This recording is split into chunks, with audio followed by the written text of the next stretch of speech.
കുട്ടുവിന്റെ presence അവിടെ feel ചെയ്തിട്ടുണ്ടോ? അത് അതിന് ശേഷമാണ് ചേട്ടൻ എപ്പോ തൊട്ടാണ് കുട്ടുവിന്റെ പ്രസൻസ് പിന്നെ ഫീൽ ചെയ്തത്? അത് സാറേ ഇത് ഒരു ഭയങ്കര അല്ലല്ല അവിടെ ഇതൊരു ഭയങ്കര ഇത് കെട്ടുമ്പോ എല്ലാരും മൃഗത്തിലായിരുന്നു. മദ്യപാനികളും നോൺ വെജ് ഫുൾ വെജിറ്റേറിയൻ ആയിരുന്നു. ഇത് കെട്ടുന്ന സമയത്ത് പോലും എന്റെ ആ കൂട്ടുകാരൻ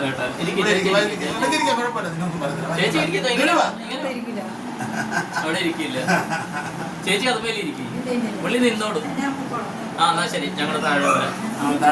അപ്പം എനിക്ക് സാറേ ഇത് സംഭവിച്ചെന്ന് വെച്ചാൽ ആദ്യമായിട്ട് എനിക്ക് പിന്നെ വരുന്നതാരും എനിക്കറിയത്തില്ല. എനിക്കിതിൻ്റെ എക്സ്പീരിയൻസ് ഇല്ല സാർ. ഞാൻ റൂമിൽ ഒറ്റയ്ക്ക് കിടന്ന സമയത്ത് എനിക്ക് ഫസ്റ്റ് ഭയങ്കരമായിട്ട് കൈ വൈബ്രേറ്റ് എത്ര ദിവസം കഴിഞ്ഞ് എനിക്ക് തോന്നുന്നു സാർ എനിക്ക് ആക്ച്വലി ഇതിന് മുമ്പ് വന്നിരിക്കുന്നു. എനിക്കത് ഫീൽ എനിക്ക് അറിയത്തില്ല.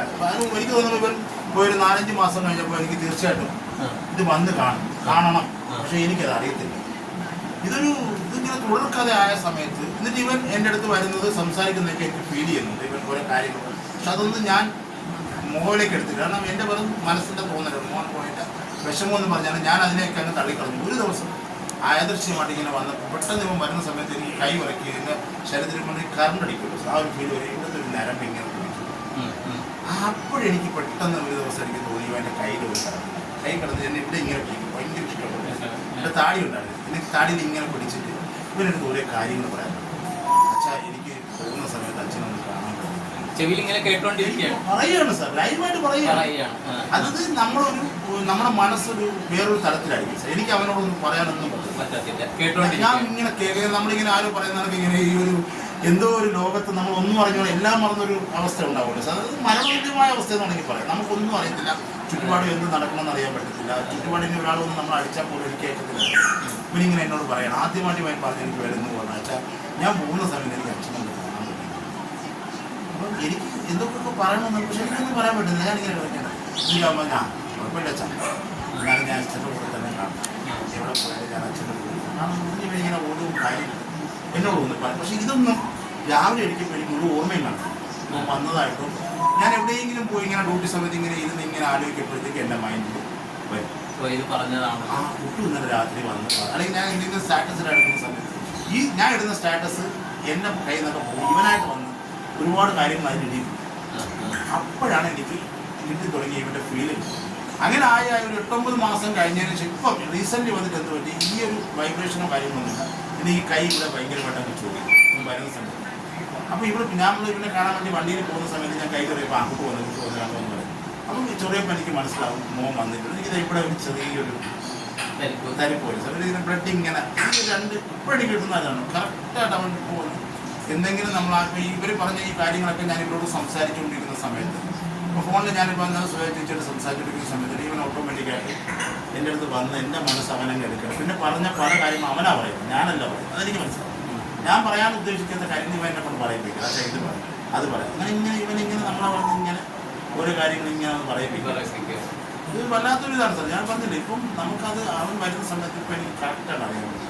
മോൻ എൻ്റെ അടുത്ത് വന്നിട്ടുണ്ട്. പിന്നെ നമ്മുടെ ഈ ശരീരമൊക്കെ ഒരുമാതിരി കോരിത്തിരിക്കുന്നത് അതാണ് ഈ ഭയങ്കരമായിട്ട് കോരിത്തിരിക്കും. നമുക്കൊരു ശരീരം ഒരു ഓർമ്മ വരും. പിന്നെ അതുപോലെ നമ്മുടെ ഈ എൻ്റെ ആ ഒരു മൈൻഡ് അങ്ങ് മാറും.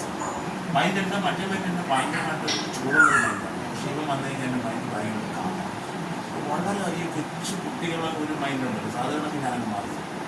ഞാൻ എത്ര ദേഷ്യപ്പെട്ടിരുന്നാലും ഞാൻ പെട്ടെന്ന് ചിലപ്പോൾ ഞാൻ ഭയങ്കരമായിട്ട് ദേഷ്യപ്പെടും. പക്ഷേ ഇപ്പം വന്നു കഴിഞ്ഞപ്പോൾ ഞാൻ വളരെ കാമാൻ പോയിട്ടാവും. ഭയങ്കര ജ്ഞാനി എന്നുള്ള രീതിയിൽ. അതെ അതെ അല്ല അതും ജ്ഞാനിയാണ്. കാര്യം എന്താണെന്ന് അറിയാം, സാധാരണ ഈ പറയുന്നത് നമ്മൾ 21 ദിവസത്തേക്ക് നമ്മളൊരു വ്രതം എടുത്തു കഴിഞ്ഞു, ഒരു നിർമ്മാല്യം എന്തെങ്കിലും തൊഴുത് കഴിഞ്ഞാൽ നമ്മൾ കാര്യം സാധിക്കുന്നു. 21 ദിവസം എടുക്കാൻ സാധിക്കില്ല.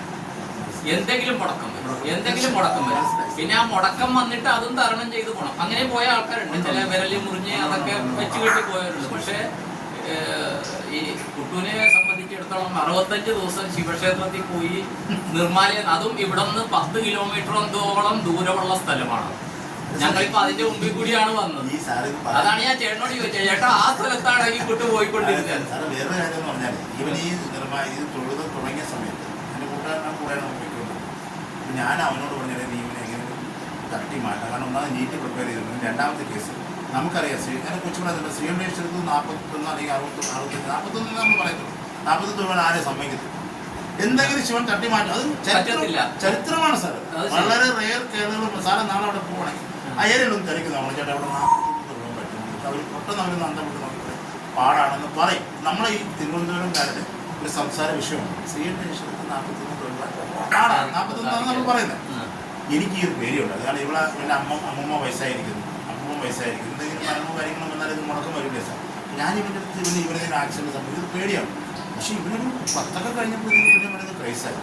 ഇവ എന്നെ വിളിക്കും, അച്ഛാ 11 കേട്ടോ, അച്ഛാ 15 ഞാൻ ചിലപ്പോൾ ജോലി തരുന്നു എന്നെ ഇങ്ങനെ കളിയാക്കുന്ന രീതി. അപ്പം ഞാൻ മോനെ നോക്കട്ടെ, നമുക്ക് നോക്കാമല്ലോ.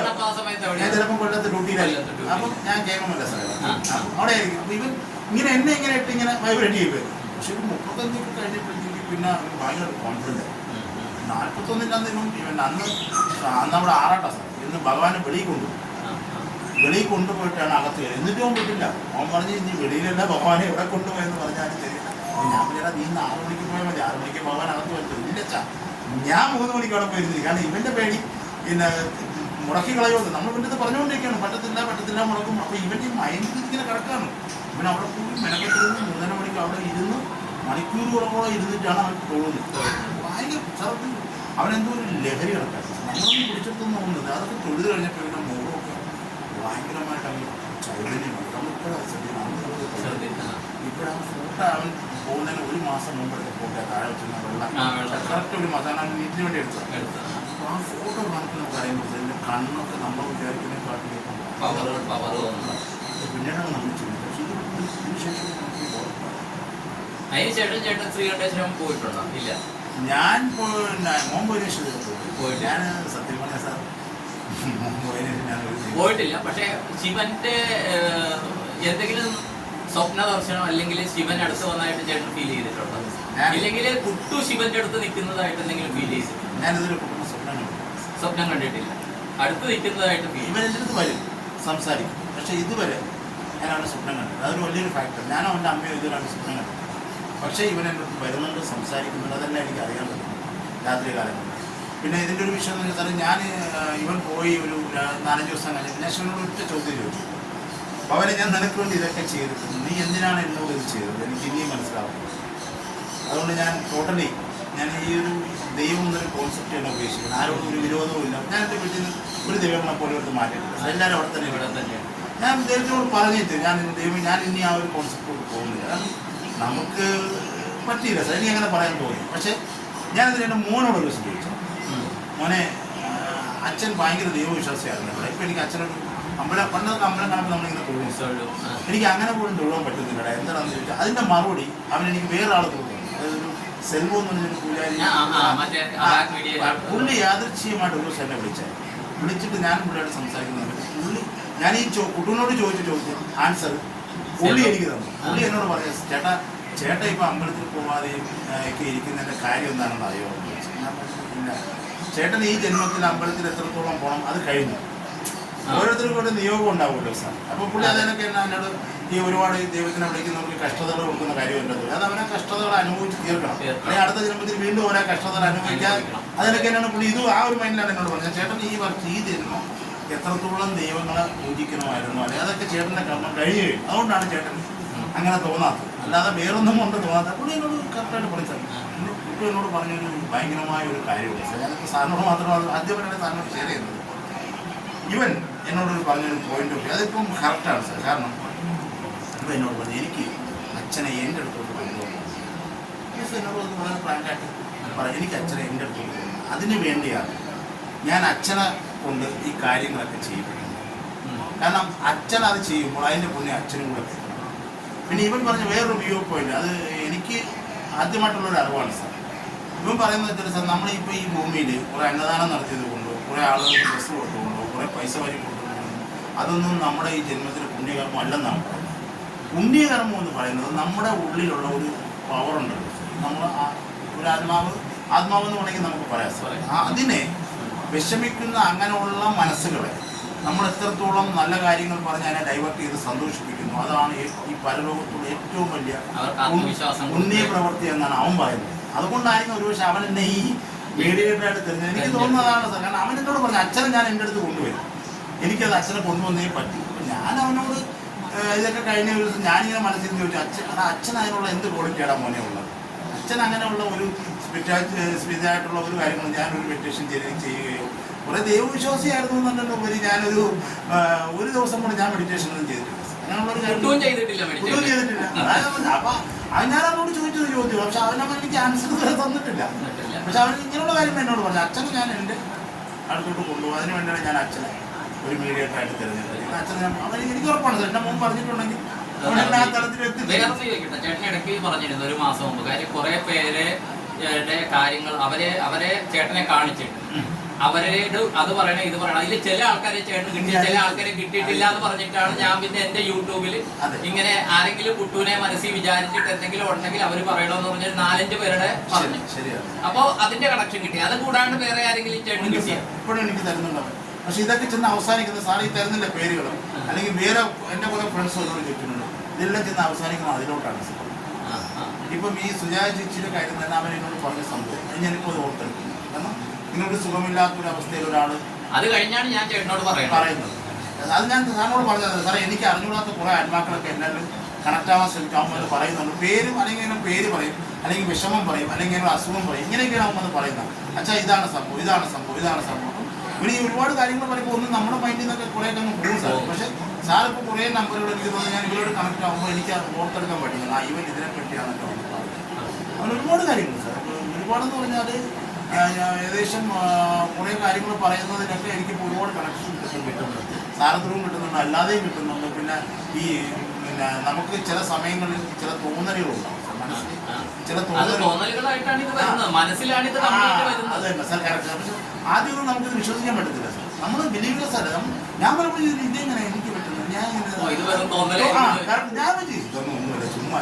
പക്ഷെ പിന്നെ നമ്മൾ എക്സ്പീരിയൻസ് ചെയ്ത് തുടങ്ങിയാൽ പിന്നെ നമുക്ക് ഒരിക്കലും അത് എൻ്റെ വൈഫ് ഉണ്ടല്ലോ സാർ, ഒരു ദിവസം എന്നോട് ചോദിച്ചിട്ടുണ്ട്, സാറിനറിയാം ചേട്ടൻ ഈ കുട്ടി വരുന്നത് സംസാരിക്കുമ്പോൾ സത്യമാണെന്ന് ചോദിച്ചു. സത്യമായിട്ട് കുട്ടിയുടെ റൂമിൽ അവർക്ക് പോലും ബിലീവ് ചെയ്യാൻ പറ്റിയിട്ടില്ല. അപ്പൊ ഞാൻ പറഞ്ഞ് നിനക്ക് വിശ്വാസം ഇല്ലെങ്കിൽ എനിക്കൊന്നും ചെയ്യാൻ പറ്റില്ല, നിനക്കെന്നല്ല ഈ ലോകത്ത് ആരും വിശ്വസിച്ചില്ലെങ്കിൽ എനിക്കൊന്നും ചെയ്യാൻ പറ്റത്തില്ല. അതൊക്കെ സ്വയമായിട്ട് ആളുകൾ അറിയണമെന്നല്ല, അറിയാൻ ഭാഗ്യം. അത് മാത്രമല്ല സാർ, എന്നിട്ട് ഞാൻ വളരെ വിഷമിച്ച് എന്നോട് പറഞ്ഞു, എൻ്റെ കൊളീഗ്സൊക്കെ ഞാൻ ചില സ്റ്റാറ്റസ് ഒക്കെ സാധാ സ്റ്റാറ്റസ് ഒന്നും കാണാൻ ചാൻസില്ല, പണ്ടത്തെ സ്റ്റാറ്റസ് അതൊക്കെ ഇടുമ്പോൾ എന്നോട് വളരെ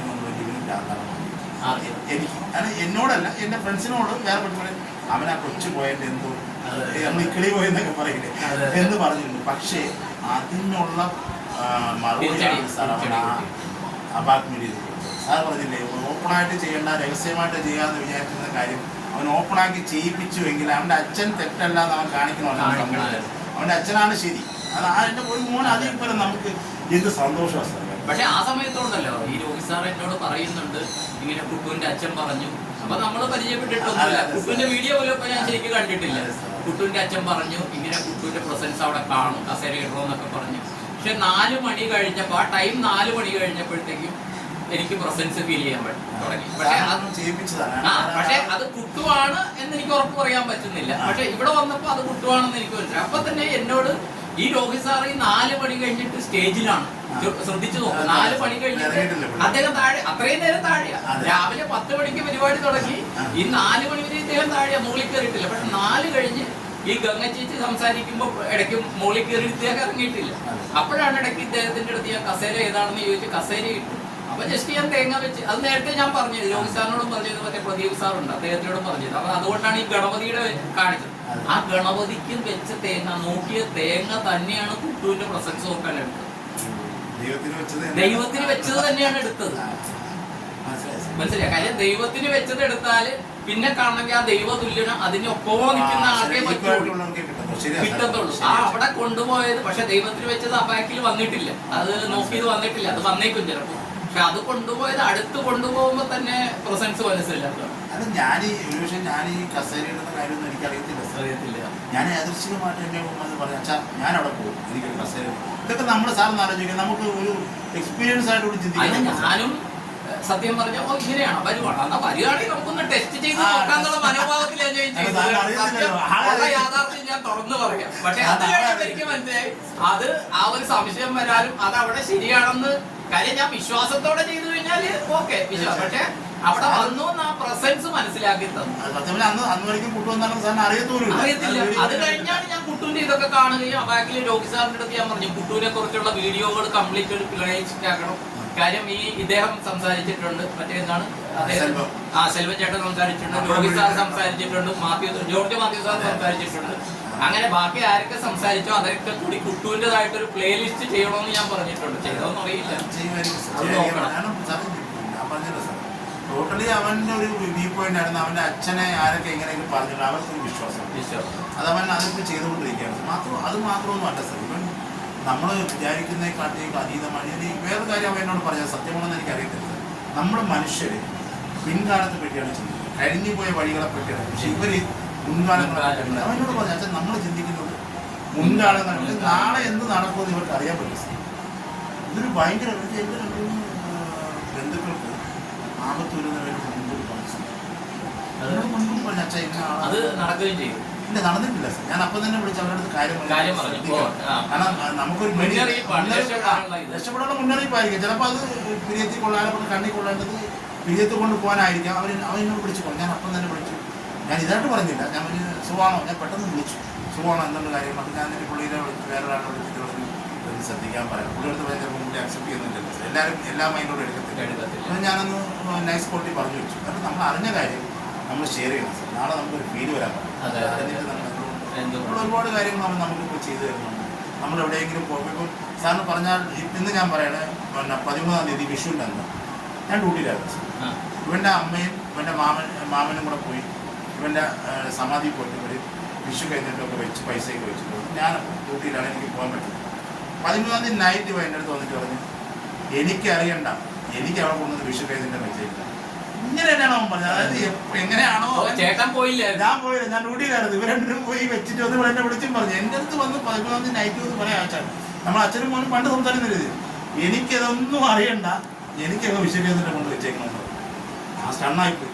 എനിക്ക് അന്ന് 10 മണി വരെ പോയി. രാവിലെ 6 മണിക്ക് കയറിയിട്ട് 10 മണിക്ക് കൊല്ലത്ത് നിന്ന് ഇറങ്ങാൻ പോയി. ഞാൻ വിട്ടില്ല സാർ. ഞാൻ അതിൻ്റെ രഞ്ജിതെ വിളിച്ചു വന്നു. രഞ്ജി ഞാൻ മോൻ്റെ അടുത്ത് പോവുകയാണ്, 10 മണിയായി, ഞാൻ മോൻ്റെ അടുത്ത് പോട്ടെ വീട്ടിൽ വരത്തുള്ളൂ. എന്നിട്ട് വേറൊരു കോയിൻസിഡൻസ് അവൾ സാധാരണ രീതിയിൽ പറയുന്നത് ചേട്ടാ രാത്രിയാണ് പോകേണ്ടത്, നമുക്ക് നാളെ പോകാമെന്ന് പറയുമ്പോൾ ഒറ്റ അക്ഷരമില്ല. ആ ചേട്ടൻ പോയിട്ട് ചില 11:54 ഞാൻ കുട്ടുവിൻ്റെ സമാധിയിൽ പോയെന്നുള്ളതാണ്. പുള്ളി ഇരുട്ട് അവിടെ ഒരു കാട്ടുപ്രദേശമാണ് സാറേ. 11:54 ഞാൻ കുട്ടുവിൻ്റെ സമാധിയിൽ പോയി. എൻ്റെ ബാഗ് കിടന്ന ചില്ലറ പൈസ കൊണ്ട് ഞാൻ 2 കൈ കൊണ്ട് വള്ളി അവിടെ വെച്ചു. തിരിയും കത്തിച്ച് 12:02 സാർ ഞാൻ അവിടെ നടന്നു. സാർ ഒന്ന് ആലോചിച്ച് നോക്കിയാൽ അങ്ങനെ ഉള്ളൊരു രാത്രി 11:54 ഞാൻ അവിടെ പോയി. 12:02 ഞാൻ ഇറങ്ങി സാർ. ആർക്കെങ്കിലും പറ്റുമെന്ന് സാർ നമ്മളൊന്ന് ആലോചിച്ച് നോക്കിയാൽ സാർ പറ്റുമെന്ന്. എത്ര നമ്മൾ മനക്കെട്ടിയുള്ളതെന്ന് പറഞ്ഞാലും ശരി, പക്ഷെ എനിക്ക് അവിടെ ചെറിയൊരു ഫീൽ തോന്നി. സാധാരണ നമ്മൾ ഡെയിലി അങ്ങനെ പോകുമ്പോ കുട്ടുകൊണ്ട് ഇപ്പൊ ഇവിടെ കുട്ടു വരുമ്പോഴുള്ള ഒരു ഫീൽ ഉണ്ടല്ലോ. ഞാൻ അവിടെ ചെന്ന് ഇറങ്ങിയത് എന്റെ മോൻ എന്റെ കൂടെ എന്നെ അവിടെ നയിച്ചുകൊണ്ട് പോവാണ്. അച്ഛൻ ധൈര്യമായിട്ട് വാ ഞാനുണ്ട് എന്ന് നമ്മുടെ അടുത്ത് പറയത്തില്ല ഒരാള്. അച്ഛൻ ധൈര്യമായിട്ട് വാ, ഞാൻ ആ രീതിയിലാണ് തലവേദന കൊണ്ടുപോയിട്ട് അവിടെ കൊണ്ട് തിരിച്ചവൻ എൻ്റെ വണ്ടിയിൽ എൻ്റെ പിറകെ ഉണ്ടായിരുന്നു എന്നുള്ളത്. ഞാൻ ഇവിടെ നിന്ന് കൊല്ലം വരെ എത്തുമ്പോഴേക്കും എൻ്റെ വണ്ടി സ്പിറ്റാവും. ഒരാൾ ബാക്കില്ലെങ്കിൽ വണ്ടി നമ്മുടെ എത്തില്ലാണ് സ്പിറ്റാവും. തിരിച്ച് ഞാൻ അവിടെ നിന്ന് ഇതുവരെ വരപ്പോൾ എൻ്റെ വണ്ടി അനങ്ങിയിട്ടില്ല, ഒരു സ്പിഡിങ് ഇല്ല. ഞാൻ ആലോചിക്കുകയും ചെയ്തു വളരെ സ്മൂത്തായിട്ട് ഞാൻ വളരെ പവർഫുള്ളായിട്ട് ഇവിടെ നിന്ന് ചെയ്യാം. ഞാൻ രഞ്ജിത്ത് പറയുകയും ചെയ്തു എടി ഞാൻ ഇവിടെ നിന്ന് കൊല്ലത്തുനിന്ന് ഞാൻ അവിടെ നമ്മുടെ അവിടെ എത്തും വരെ എനിക്ക് വണ്ടി ഭയങ്കര വൈബ്രേറ്റും കാര്യങ്ങളൊക്കെ ആണ്. പക്ഷേ ഞാൻ അവിടെ നിന്ന് തിരിച്ചു അവൻ എൻ്റെ കൂടെ വന്നെന്നുള്ളത്. അവിടെ നിന്ന് ഇവിടെ വരെ എൻ്റെ കൂടെ ഇതൊക്കെ നമ്മൾ ആരുടെ എക്സ്പീരിയൻസ് ചെയ്യാൻ ചോദിക്കട്ടെ. ഇപ്പൊ കുട്ടു നായകളെ വളർത്തിയിരുന്നു.